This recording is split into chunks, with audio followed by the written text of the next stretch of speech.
My fiancé said he made her feel alive, and I didn't argue or beg.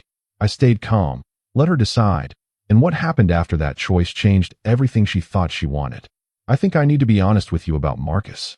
Those 9 words came out of her mouth while we were folding laundry in our bedroom on a Tuesday night. Not during a fight, not after I'd accused her of anything. Just out of nowhere while matching socks. I stopped mid-fold, a towel hanging from my hands. My fiancée, the woman I'd been with for 6 years, stood across from me with this look on her face. Not guilty, not apologetic, almost relieved. Okay, I said. I set the towel down slowly. Tell me. She took a breath. Marcus makes me feel alive in a way I haven't felt in years. Hey viewers, before we move on to the video, please make sure to subscribe to the channel and hit the like button if you want to see more stories like this. I'm 32. She's 30. We'd been engaged for 8 months, living together for 4 years before that. Wedding planned for 6 months out. What does that mean? I asked. My voice came out calmer than I expected. She bit her lip. We've been spending a lot of time together at the gym. He trains me 3 times a week. And we connect. Really connect. He sees me. I nodded slowly. Have you slept with him? No. She said it fast. But I've thought about it. A lot. And I think I need to explore this feeling before I can marry you. The room felt smaller suddenly. Everything we'd built together seemed to shrink into that laundry basket between us. So you want to what exactly? I asked. She wrapped her arms around herself. I don't know. I just know I can't ignore this. When I'm with him, I feel like the person I used to be. Before routines and meal prep and this. She gestured around our bedroom. Our perfectly organized, color-coordinated, adult bedroom. You feel dead with me, I said. Not a question. I feel safe, she said. And I love that about you. I do. But is safe enough for the rest of my life? I sat down on the edge of the bed. My hands felt cold. What do you want me to say? She looked at me with those eyes I'd woken up next to for years. I want you to fight for me. To show me you care. To prove that what we have is worth more than this. This electricity I feel with Marcus. I thought about that for a long moment. Then I stood up. No. Her face changed. Confusion flickered across it. What? I'm not going to fight for you, I said. Not like that. Not to compete with some feeling you have for another man. But, listen to me, I said quietly. I love you. I've loved you for 6 years. I've shown up every single day. I've built a life with you, planned a future, supported every dream you've had. If that's not enough to make you feel alive, then me begging or fighting or performing for you isn't going to change anything. She stared at me.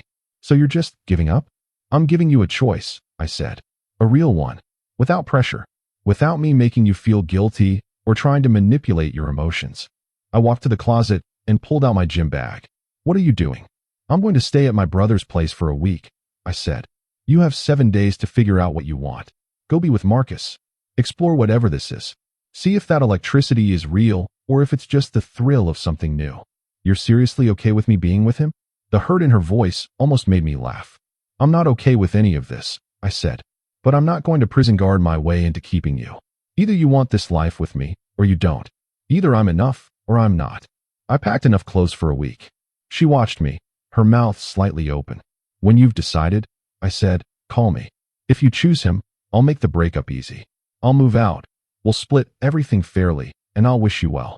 If you choose me, we'll talk about what needs to change. What needs to change? She sounded almost offended. You're acting like this is my fault. I stopped at the door. You just told me another man makes you feel more alive than I do. Whether that's your fault or mine or nobody's fault doesn't matter right now. What matters is you being honest about what you actually want. I left. She didn't try to stop me. My brother opened his door at 10 p.m. looking confused. Thought you were getting married, he said. Might not be, I said. He stepped aside. Beers in the fridge. I didn't tell him everything that night. Just enough. He listened, nodded, drank his beer. You're handling this better than I would, he finally said. Am I? I stared at my phone. She hadn't texted. You didn't scream, break shit, or threaten the guy, my brother said. So yeah, maybe I should have.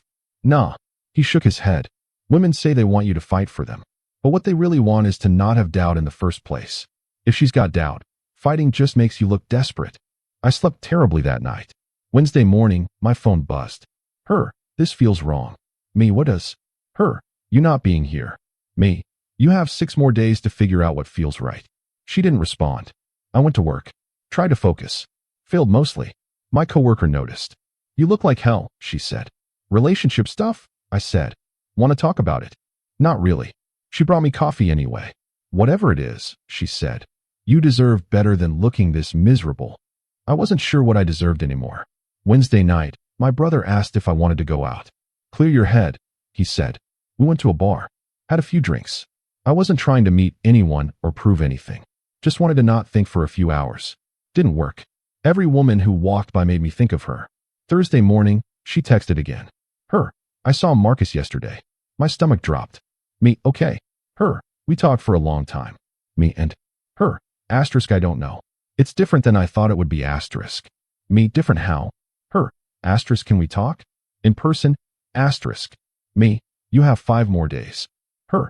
Asterisk this is ridiculous. You're my fiancé. We should be able to talk asterisk. Me. Asterisk we'll talk when you've decided. Not before asterisk. I turned my phone face down. My brother glanced over. She breaking? Maybe. Good. Is it? I asked. If she only comes back because I played it cool, is that even real? He shrugged. Does it matter? Either way, you'll know she had the chance to leave and didn't. I wasn't sure that logic held up, but I didn't have a better answer. Friday she called. I let it go to voicemail. She called again. Again. I turned off my phone. My brother raised his eyebrows. Cold, he said. Necessary, I said. But my hands were shaking. Saturday morning, I turned my phone back on. 17 text messages. Her. Please talk to me. Her. This silence is killing me. Her. I need you to tell me what you're thinking. Her. Marcus kissed me. I stopped reading there. Went back. Her. Marcus kissed me. Her. And I stopped him. Her. Because all I could think about was you. Her. Please call me. I set the phone down. Picked it up. Set it down again. My brother watched me. What did she say? The other guy kissed her. She stopped it. You believe her? I don't know. You gonna call her? Not yet. How much longer you gonna make her wait?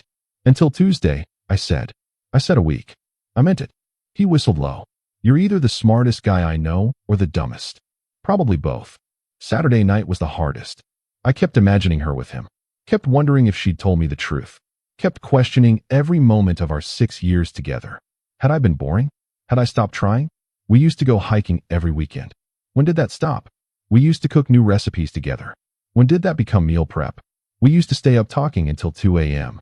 When did we start going to bed at 10? Maybe she was right. Maybe we had become too safe. Too routine. Too dead. Sunday morning, my phone rang. Unknown number. I answered. Is this her fiancé? A man's voice. Who is this? Marcus. My grip tightened on the phone. I'm calling to tell you that you need to talk to your girl, he said. She's been blowing up my phone, crying, saying she made a mistake. What mistake? Getting involved with me. She said she thought she wanted excitement, but all she wants is you. I didn't say anything. Look, man, Marcus continued. I'm not trying to break up a home. She told me you guys were having problems. That you were basically done.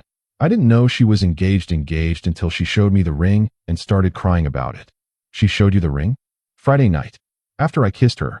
She freaked out, showed me the ring, said she couldn't do this. Something in my chest loosened. Just slightly. Why are you calling me? I asked. Because she won't stop calling me, and I need her to stop. I told her I'm not interested in someone who's clearly in love with someone else. But she keeps apologizing and crying and man, I don't need this drama.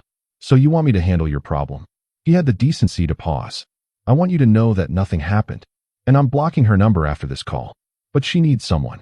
And that someone ain't me. He hung up. I sat there holding the phone. My brother came out of his room. Who was that? The other guy. Seriously? I told him what Marcus said. My brother shook his head. That's either the truth or the best lie I've ever heard. Yeah. You gonna call her now? I looked at the time. Sunday, 11 a.m. Tuesday, I said. Like I told her. My brother laughed. You're insane. Maybe. But I needed to see this through. Needed to know she could sit with her choice. Needed to know I could sit with mine. Monday was somehow worse than all the days before. She didn't text. Didn't call. Radio silence. I found myself checking my phone every 5 minutes. Nothing. Had she given up? Had she decided I wasn't worth waiting for? Had she gone back to Marcus despite what he said? My mind spiraled. Work was impossible. I left early. Drove around for 2 hours. Ended up at the park where we'd gotten engaged. Sat on the same bench. Remembered how happy she'd looked. How sure I'd been. How right everything felt. Had that been real? Or had she already been feeling dead inside? My phone buzzed. Her mom. I stared at the name on the screen. Answered. Hi. What did you do to my daughter? Her mom's voice was tight. I gave her a choice. She's been crying for 4 days straight. She can't eat. Can't sleep. She thinks you hate her. I don't hate her. Then why won't you talk to her? Because, I said slowly, I need her to be sure. Really sure. Not guilty sure or scared sure. Actually sure. Silence on the other end. Then, you really love her, don't you? Yes. Even after what she did. She didn't do anything, I said. She was honest about her feelings. That takes courage. She's an idiot, her mom said. You're the best thing that ever happened to her. Maybe. Or maybe she needs something I can't give her. Bullshit, her mom said. She needs you to come home. Tuesday, I said. I'll call her Tuesday. Her mom sighed. You're as stubborn as she is. Probably why it works. Or why it doesn't. She hung up. I sat on that bench until it got dark. Then drove back to my brother's place. He was watching TV. Her mom called, I said. Course she did. Said she's been crying for 4 days. You caving? No. He nodded approval. Want to watch the game? Sure. I didn't see a single play. Tuesday morning arrived. I woke up at 6 a.m. Couldn't sleep anymore. Sat at my brother's kitchen table with coffee. Stared at my phone. 7 days. The week was up. I picked up the phone. Put it down. Picked it up again. Dialed. She answered before the first ring finished. Hello. Her voice was wrecked. Hoarse. Like she'd been crying exactly as much as her mom said. It's me. I know. Silence stretched between us. The week's up, I said. I know. Have you decided? Yes. My heart hammered. Tell me. Can I see you?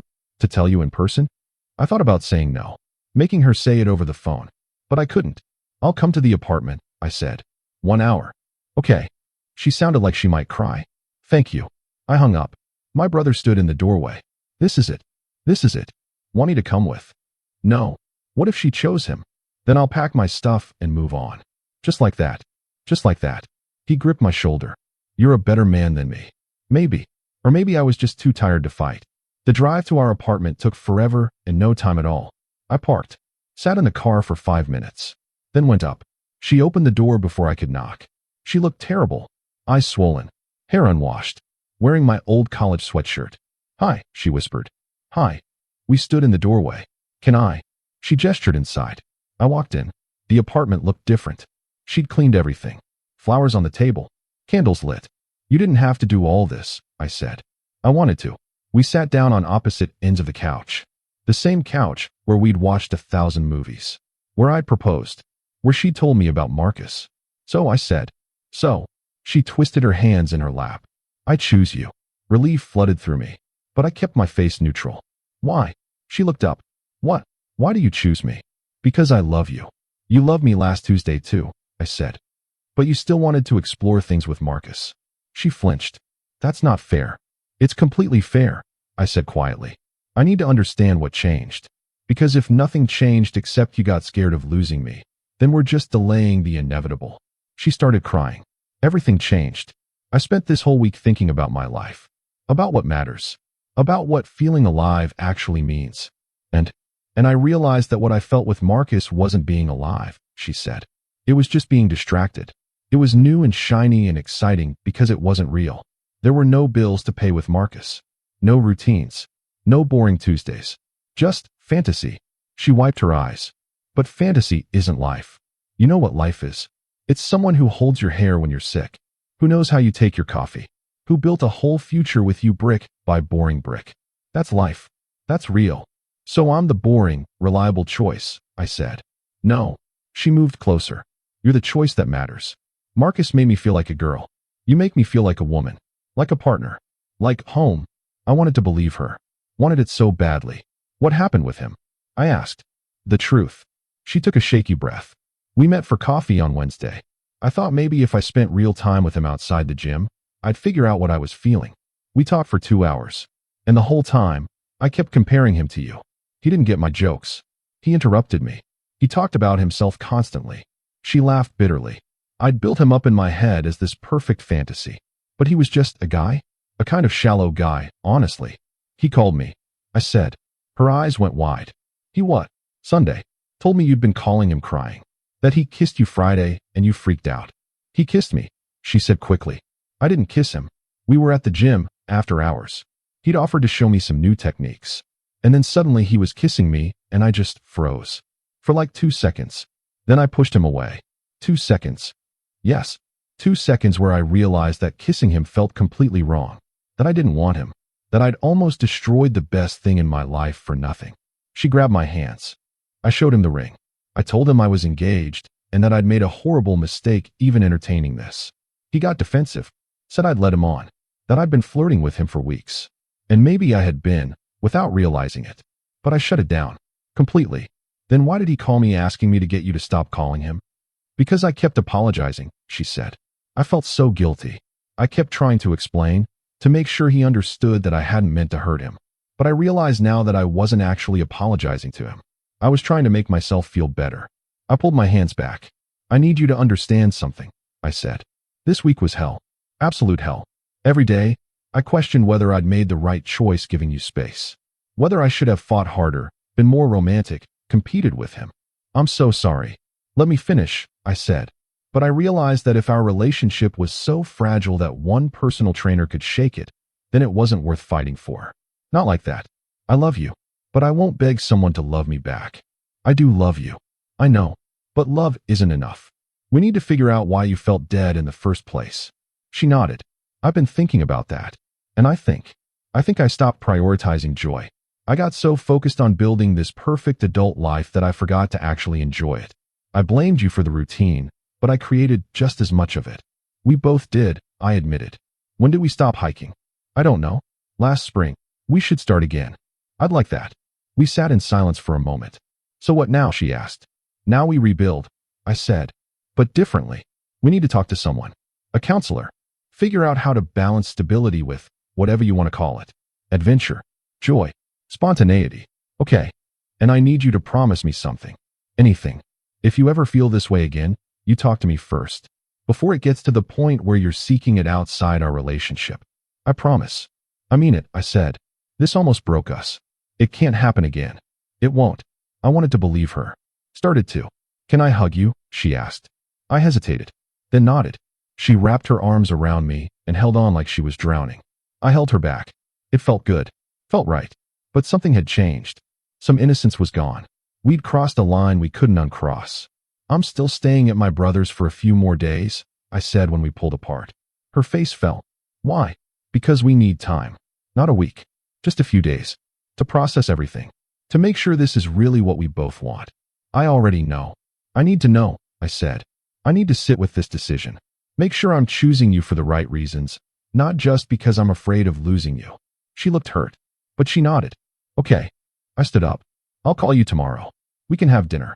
Talk more. Okay. I headed for the door. Hey, she said. I turned. Thank you. For what? For loving me enough to let me choose. I didn't have words for that. So I just left. The drive back to my brother's place felt different. Lighter somehow, but also heavier. Like something had ended and something new was beginning. I didn't know which feeling to trust. My brother was waiting. Well, she chose me. And we're going to try to figure it out. He cracked 2 beers. Handed me one.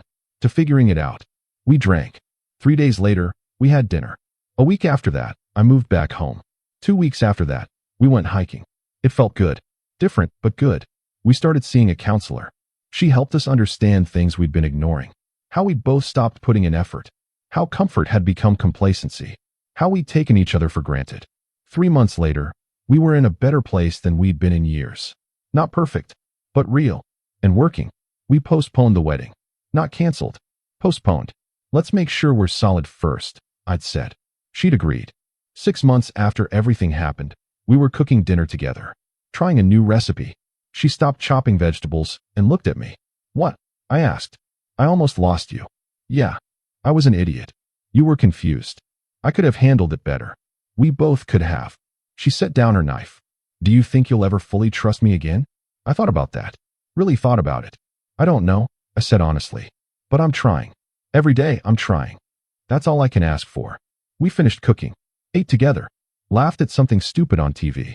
It felt normal. But not boring. Normal in a good way. In a we chose this way. That night, lying in bed, she rolled over to face me. Do you regret giving me that week? Sometimes, I admitted. It was the hardest week of my life. Mine too. But no, I continued. I don't regret it. Because now I know you chose me when you had every option to choose differently. That means something. It means everything, she said. She fell asleep first. I lay awake, thinking. About Marcus. About the version of herself she'd been chasing. About whether people can really change. About whether we'd make it. I still didn't have all the answers. But I knew one thing for certain. I'd rather be with someone who chose me consciously than someone who stayed with me by default. Even if that choice almost destroyed us. Even if it left scars. Because real love isn't about never having doubts. It's about working through them. About choosing each other again and again. About building something strong enough to weather the storms. We were building that now. Day by day. Choice by choice. And for the first time in years, I didn't feel like we were just going through the motions. We were actually living. Together. The wedding happened eventually. A year later. Smaller than we'd originally planned. Just close family and friends. When it came time for vows, she cried. I promise to choose you, she said. Every single day. In the boring moments and the exciting ones. When it's easy and when it's hard. I promise to never let routine kill what we have. And I promise to talk to you. Always. About everything. My vows were simpler. I promise to love you enough to let you be free, I said. To never hold you so tightly that you feel trapped. To build a life with you that feels alive, not just safe. And to keep choosing you, even when it's difficult. We meant every word. Life after the wedding wasn't perfect. We still argued. Still had bad days. Still struggled sometimes. But we also laughed more. Adventured more. Talked more. We took a pottery class together. Went camping. Started a tradition of trying a new restaurant every month. Small things. But they added up. One night, about 2 years after everything happened, we were hiking. The sun was setting. She stopped at a viewpoint and turned to me. You know what I realized? What? That feeling alive was never about Marcus. It was about giving myself permission to want more from life. To not just exist, but to really live. And I can do that with you. I am doing that with you. I pulled her close. Good. Do you ever think about that week? She asked. About what could have happened? Sometimes. Do you think we would have been okay if I'd chosen differently? I think you'd have regretted it, I said. And I'd have eventually moved on. Really? Eventually. I kissed her forehead. But I'm glad I didn't have to. Me too. We stood there as the sun disappeared. Two people who'd almost lost everything. Who'd stared down the worst-case scenario and survived it. Who'd chosen each other when choosing was hard. Thank you, she said quietly. For what? For not fighting for me. I smiled. That's a weird thing to thank someone for. Maybe.